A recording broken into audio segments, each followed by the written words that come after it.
This is the Fifth Estate Winning Headlines, your media police post. In this segment, we summarize some of the headlines that you might have missed this morning. But we also take a look at the political pieces that we call cartoons in this country. Today is the 24th of April, 2019, and I am 2J. I am Tuem. And I am Miss K, your host. Again, in case you missed it, this is Winning Headlines. Let's take a look at today's headlines. The Star, ATM Thieves used special jackpotting technique. I love it. The Standard, Clerics to leaders, keep your money. Yeah. And Daily Nation, China loan, the RAILA about turn. Wow. I think we Interesting start day. with the Daily Nation, the RAILA about turn. Yeah. I like that. Yeah, so an about turn, the definition is a commander or a person in a war situation who turns in the opposite direction. Yes. So a 360 turnaround, I'm Yes. guessing. 180. 180. 180. Yes. Okay, I get it. Yeah. I want to say this, with all due respect. Raila Odinga is a turncoat revolutionary. All right? And here's the reason. You cannot have 2 years from now, from today, you are lambasting SGR. You are saying it cost 100 Oh, 2 years billion ago. 2 years ago. Yes. It cost 100 billion shillings more than it should have costed. And now you are going with the president of this republic to ask for a loan to build what you're criticizing. Yeah. There must be some interest there for himself. Most definitely. So on that point, I would commend the Daily Nation on that almost wordplay. I don't know if Yeah. we're giving it to them or if that was intended. I don't know if it was intended because I feel like it's carrying on from yesterday's cartoons. Yeah. Consistently inconsistent yeah. and the chameleon. I feel like Yeah. this carries on that and it shows Raila in a different light. But Yeah. I want to disagree with you 2M for a little bit. Yeah. I don't know if being a turncoat is really a bad thing. I mean, it's only a fool who doesn't change his mind. So Yes. if the facts change, Yes. so you go into the handshake and you discover facts that you did not previously know, Yes. any rational person would change their mind. And I sort of agree with you because, or based Are on you the behaving words. like a turncoat yourself? I know. Maybe. Like 2 seconds ago, he's Maybe. like, You see, they say if the facts change, you also change.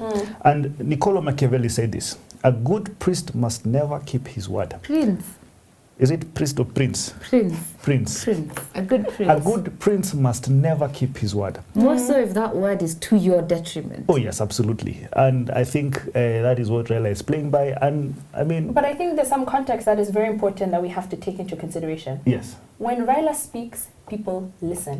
He Yeah, has the that's ability true. to direct, nationwide thought. yes, So when he says SGR is a bad thing, there's, money being lost, money being stolen, people listen. yes, And that he creates some yeah, Traction. some traction around it. I Then agree. he changes his mind 2 years later. I agree. I don't know if I would trust him, I but I agree. also think it's very dangerous for him to Yes. do things like that, to rally people around something only to change it because a handshake. I agree. Well, that's true. In the long run, it could boomerang on him. I mean, Yeah. if SGR goes well, Yeah. then he is in the benefit and the joy that comes with, we had a successful project together in our administration. Very true. I agree. But Yeah. should SGR Yeah. not go well, and Yes. I'm not, knock on wood, throw salt over my shoulder, Yeah. it's going to work. Yeah. If it should go wrong, then he also is part of the Yeah. Yes. the wrongness Yeah. of it, and he cannot come out of Yeah. that one. And I I agree. think it's a good headline. I agree with both of you. And that's why we said yesterday, Uhuru is very clever. You're going to China to look for a loan, you know how Kenyans will react. Bring with Raila, Yeah. everybody will shut Smart. up. I say we keep it in the parking bay. Agreed. For now. Let's go to the Star. ATM Thieves used special jackpotting technique. I have to give these props. Oh, no. They've upped their game. We're in 21st century thieving now. You know what I find most interesting about this? This jackpotting technique Yeah. originated in Mexico Yes. only in 2013. Yeah. So, yes, it's a very young. Do you You want know? to tell people what jackpotting is? So basically, these thieves, they take, what do you call that? It's Item? a stethoscope. Endoscope. Endoscope. Which is basically a long cable which has a camera at the end. So doctors normally use it to check down your esophagus and whatnot. Yeah. So they place that inside the ATM, Yeah. connect that to a computer, and infect it with malware. Absolutely. So that at a later time they're Yes. able to To- dispense insane amounts of money. Yes. Kind out of like the a ATM. jackpot. So Like like a when you jackpot, so win it in a just jackpot comes- and the coins Exactly. just keep just spewing out. That's Precisely. exactly what happens to the money. It just Precisely. spews out really quickly, Yeah. collect your cash, bounce. It's very clever. But It is. in this day, an age of hacking, I was reading something that the amount of money lost to hacking last year was about 15 to 20 billion shillings. Yeah. But no one ever tells you that. I'm telling you, I've never seen a headline that says 15 billion shillings lost to hacking in the last financial year. Because it's embarrassing. Do you know what? It's not even a matter of embarrassment. You're dealing with customers who have put confidence in you, Yeah. all right, so that you dispense services to them, and their money is there for goodness sake. Now, if you're telling people there is a run on the bank and you don't know from where, customers the next day will be reporting to you asking back for their money. That's very true. Yeah. But on that note, I want to give the Star a smack on the back of the hand. Yes. Only because they failed to reiterate that the money was not stolen directly from customers. Yes. That this jackpotting technique does nothing to impact the safety of customers' data. They're simply robbing the bank or that single ATM. And in fact, they usually do it best on ATMs that are not connected to the bank itself. Yes. So if you have an ATM in a petrol station or in a place that is not connected to the bank, then that's a good target. Yes. Yeah. I want to say two things. First is these guys who are stealing money in such clever ways. These are brilliant people. They should be absorbed in our security agencies. Are you saying don't arrest them? Don't arrest. You're arresting them for. I for would reason. agree with Tuam. If you arrest them, don't waste a brilliant mind in a prison cell. Absolutely, these are brilliant minds. You don't arrest them. You put them at DCI. The same case for Leonardo DiCaprio. The example Tuam reminded me of the movie Catch Me If You Can. Catch Me If You Can is based on the real life scenario of Frank J. Abernath, who was a renowned thief from the age of 16 years old. Yes. And he did so crazy things. He did crazy things. He was chased by the FBI for almost 20 years. And eventually they absorbed him into the FBI as a consultant. Absolutely. And it was to their benefit. Yes. Second thing, I think all banks or whoever has this kind of security should learn. Over the weekend, I was talking to some guys from some company, and they told me there are two strategies that they use, right, to avoid some hacking. There's what you call a blue team and a red team. So this company hires both of these teams. So the blue team is meant to provide anti-hacking solutions. So protect your company data. Yes, absolutely.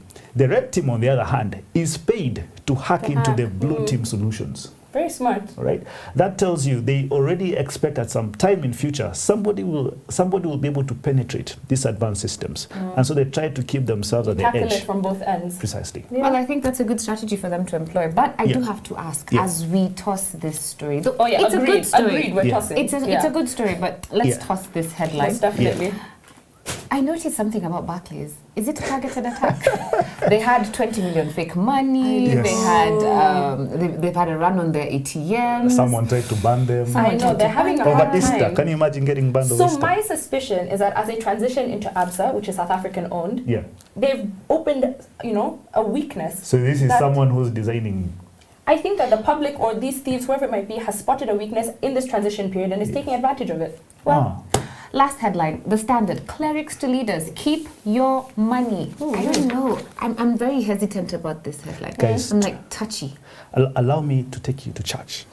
Okay. Today I'm Bishop. Okay. Bishop Tuem. Humbly. It comes from the Bible. Luke chapter 16, verse 7 to 9. It's the parable of the shrewd manager. And I will start. Then he asked another, how much do you owe? 100 measures of wheat, he replied. Take your bill and write 80, he told him. The master commended the dishonest manager because he had acted shrewdly. For the sons of this age are more shrewd in dealing with their own kind than are the sons of light. I tell you, use worldly wealth to make friends for yourselves, so that when it is gone, they will welcome you into eternal dwellings. Okay, so give me context. So these are the words of Jesus Christ. These are the words of Jesus Christ. Here is the thing. So are you telling me take the corrupt money and don't question where it's coming from? Just take it. No, that's not my point. Okay, tell me. My point is this. The church is behaving, not the church, the clerics. I don't want to attack the church because not all of them, I think, believe in these clerics. The clerics are behaving like audit firms. It's like they know all the sinners, and before you enter that church, they will audit you and say, "Oh, did you sin today? We don't want your money." Here's the thing: the Lord, the good Bible says, and I wrote it down. Another verse. Yes, all have sinned and fallen short of the glory of God. You see, I'm not competent in matters God all right? But I know that certain people were friends of Jesus Christ. Among them were tax collectors, and publicans. Some who took part in the oldest profession. We all know which that is. All right. And then some who killed someone so that they can inherit their wives. Let's get to your point. Here's the thing. Even God likes wicked men. Yeah. All right? So who are these clerics to judge others, all right, Yeah. for what they have done? And by the way, if someone is taking corrupt money and taking it to the church, I think that, in my opinion, is okay. It is still a mechanism of redistribution. You're done? Yeah. Okay, we've gone to church today, and I think I'm not going to add one word or take it away, because I am not. Amen. I had my points, but you know what? Let me just keep quiet. That's all right. I don't think anyone can quote after he's quoted No, the he's Bible. quoted the good Bible. So we can agree that the clerics can keep the Oh headline. yeah, most definitely. Yeah, that's. Let's bring back the Daily Nation. I think it's a winning headline. I think it's a winning headline. I don't know if we've given them the benefit of the doubt, thinking that they use turncoat and about turn together. Maybe also it's the cartoon. Victor Ndula is there just looking so good with that bowl. And as we go into our next segment. I think it's a great headline. Yep. So Daily Nation has our winning headline today, and on to our next segment, the political pieces that we call cartoons in this country. Yes. I bring back our other papers. Yeah, sure. Just like the headlines, and which we did not even give. We have a 3-part criteria that we use to break down both the headlines and the cartoons for you. And I think we can retain that headline because I say it's different. It tells us something that is groundbreaking. That's true. I agree. So we keep that headline. But for the cartoons, we use a 3-part criteria to break them down for you. We ask ourselves, is this cartoon humorous or is it dry? Is it satirical or is it pessimistic? And finally, is it effective or just plain lazy? So the Daily Nation have started doing this thing since they brought on Victor Ndula. Yeah. Sometimes they give us 2 for the price of 1. And they've done that again today. Yes. So on the headline, we have one cartoon, and on the inside, we have another. Yes. Both similar. Both similar. Yes. First one, in my view, I think is a little bit boring. Raila on the rail tracks of SGR and saying debt levels seems that it's not too sure, but he's holding UHURU. Well, UHURU is begging. He's holding a Chinese bow, right? And he's on a cliff. I don't think that's too clever. The one he's trying to get across, I think, to the other side. He's being bridged. He's being supported by Raila. Yes. All right. The one I like is the one Ruto is holding Raila. Raila is holding Ruto. I mean, Raila is holding UHURU. And UHURU has his arm stretched with a bow to the Exim Bank of China. But Raila's words are, my stand on foreign debt is... It's just gibberish, right? Meaning, he's oh man, he's forgotten his earlier stand, all right? And now he's amending his stand as we go. He doesn't know what his stand is. He really wants UHURU to get that debt from up there, that he's forgotten what he said before about the debt. You know, there's also something you said earlier, TJ, that I thought was hilarious as we add on to what Twem has just done. With that bowl and that hand extended so far, UHURU is like my little daughter saying, more please, more please, may I have some more? Yeah. I think it's a great cartoon. And I agree with you too. In comparison to the headline one, this is far better. Yeah. Okay, I think we keep it in the parking bay. Let's see what's in the start today. Let's see what the understudy of Victor Ndula has done. Ozone. We've got a different way today. I kind of like this. And I like it too. This is with regard to TSC training teachers. And Magoha saying... it was a story that was running in all the papers, but it never made it to the headline. Well, it made it to the upper thirds of the standard. Yes. So Magoha is driving this train. It's called curriculum, but I think they should have added competence-based curriculum because that is what they want. Yeah. But the man trying to stop the train is Nat. And in the literal sense, Nat. Because he has nothing in between his head. Is a nut. Or inside his head, in between his ears. Okay. Nut. I don't want to say who that person is, but that is how, it's not me who's illustrated, it is I would say the funniest part of the cartoon is the play on words between the nut and the nut of the head. And the real nut. It is really funny. I think it's okay.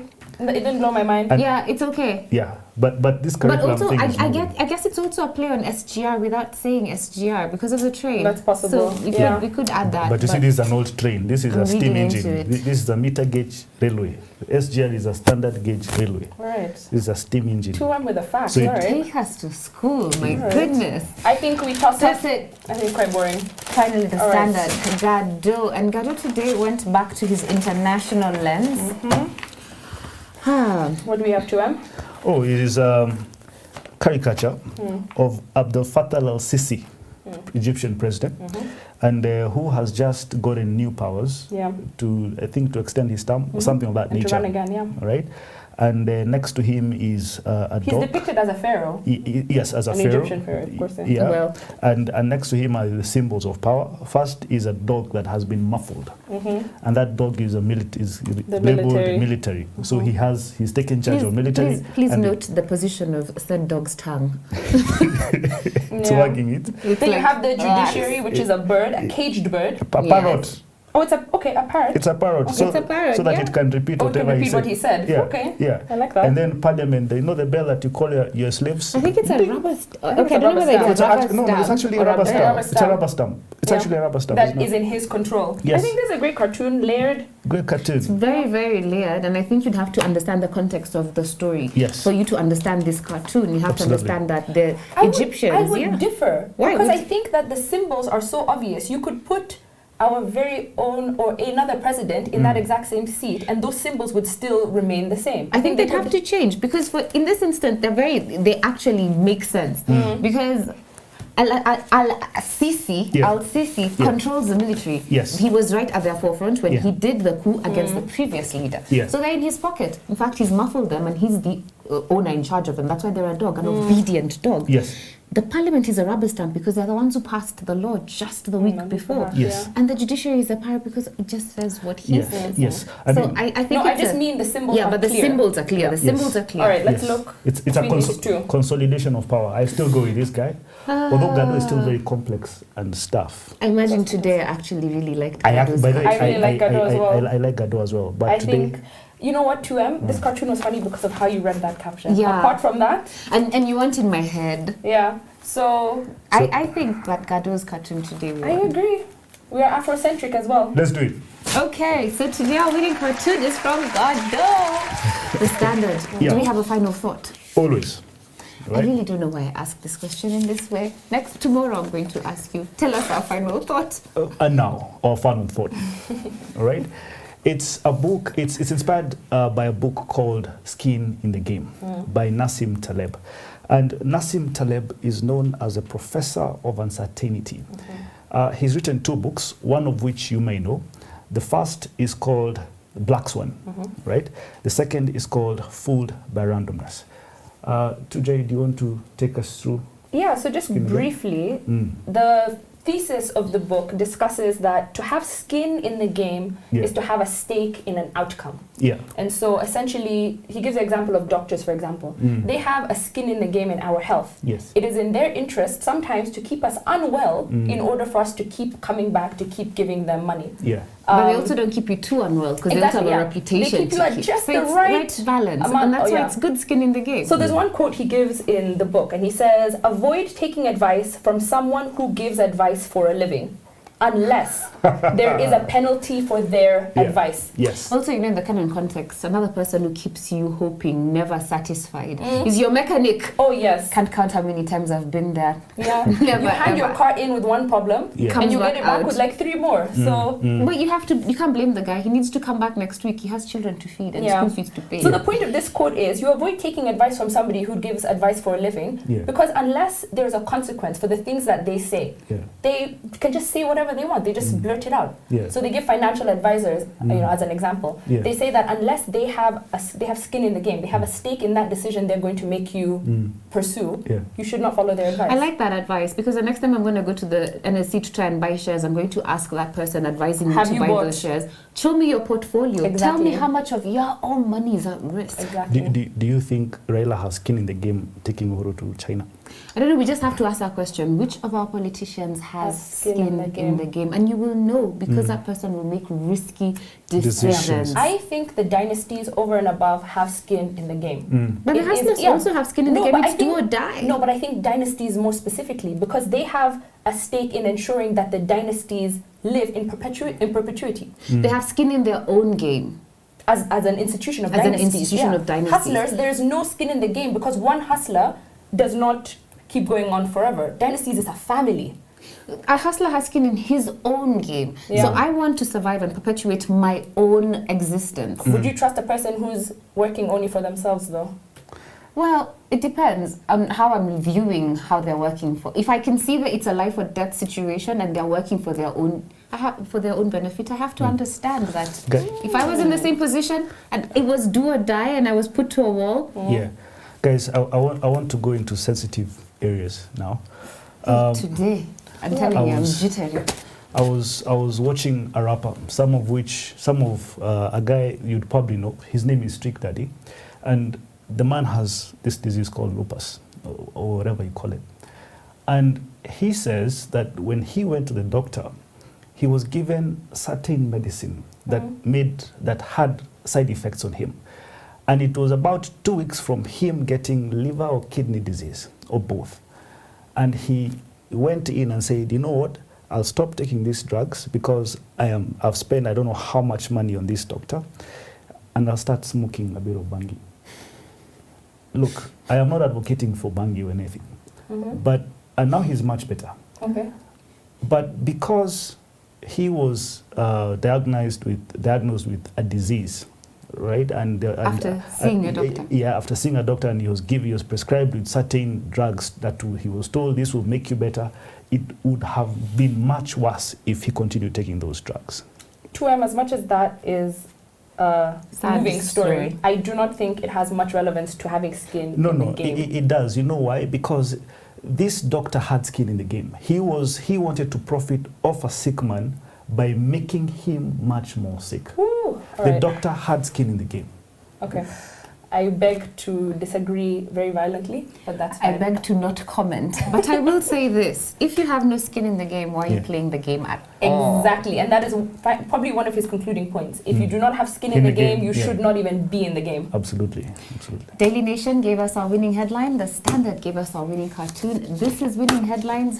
Have skin in the game. See you tomorrow.